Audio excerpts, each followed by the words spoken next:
Well, I thought we would do something just a little bit different on this portion of the afternoon drive. Rather than talk politics, I want to do something that would be considered, shall we say, community related. A help edition of the afternoon drive. Who believes we make excuses for not taking care of ourselves? Yes? Gee, I wonder how this is going to go over, especially among liberals, because liberals love to blame other reasons for why they are having a rough time.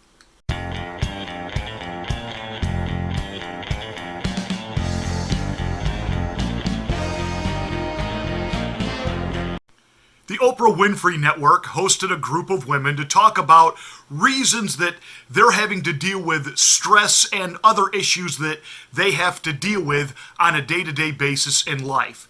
May I just pause right here to say that stress is something everyone deals with. Now, I am sure that among different groups, among different ethnicities, there are different stress triggers, different stress-related issues. But stress is certainly something that every single human being on the planet has to deal with. And each group of people has to learn how to deal with stress. That said, let's go ahead and hear what it is that is stressing them to be overweight. I actually want us to hold up a little bit before we do this thing where we start blaming ourselves. Like, I hate when people talk about black women being obese. I hate it because it becomes a way to blame us for a set of conditions that we didn't create. Okay, so it's not her fault she's overweight. She wants that clearly understood. It's obviously going to be someone else's fault. I wonder who it could be. Who is it that she thinks is the reason she's overweight? We're moving, we're taking care of kids, but our food quality suffers. We are living in the Trump era. It's Donald Trump's fault she's overweight. It's Donald Trump's fault she can't lose weight. It's Donald Trump's fault that she has the type of issues, the type of stress that has caused her to be overweight. And look, those policies kill our people. You can't get access to good health care, good insurance. The research says that black women, when we do the same diets as white women, we lose less weight and we lose it slower, even when we're following the diet, than our white women counterparts. As a pastor, I want to be compassionate. And as a pastor, I do a lot of counseling in the course of a week. And I have to help a lot of people deal with a lot of things that they're going through. But let me say to this person, as compassionately as I can, your problem is not that the diet is not working for you. Your problem is you're not working the diet. I can guarantee you, you are not working the diet. You can't go to Golden Corral and then say, white people's diets don't work for me. The Atkins diet doesn't work for me. This diet, that diet, it isn't working. I go to the gym and it's not helping. Well, if you go to the gym and then as soon as you leave the gym, you hit the McDonald's drive-thru, you're right. You just wasted your time at the gym. Now, I could say this, that just several months ago, and if you've been following my side series entitled You Can Beat Diabetes, in April of this year, I weighed in at 309 pounds. To date, here on November the 1st, I weigh in at 229 pounds. I have gone through considerable weight loss, and I have to tell you, you got to get rid of the starches. You got to get rid of the high carbs. Yes, you do need to lower stress levels in your life. And instead of grabbing whatever it is that you're constantly drinking, good old-fashioned H2O agua water is absolutely perfect. And then as you trigger your body to begin burning fat rather than storing fat, here and there, you can give yourself little rewards, little treats. But don't sit there and say that Donald Trump and white people and racism is the reason that you gain weight. And it's not a gland problem. It is a hand problem. Your hand finds food, it grabs it, picks it up, and inserts it. It's not a gland problem, it's a hand problem. And what public health practitioners think is that our stress responses in the body change our metabolism.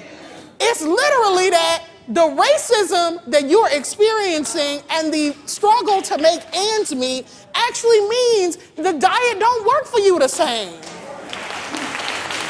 So racism is the issue. Racism is a problem. That creates the stress that has triggered the weight gain. Now, let me just not even argue this from a, quote, white person's point of view. Let's talk about this logically. What about skinny black people? And there are lots of skinny black people. Are you saying that they have never experienced racism? That they have never experienced stress? That their metabolism has never been challenged because they live in a bigoted-free, stress-free, racist-free society? Really?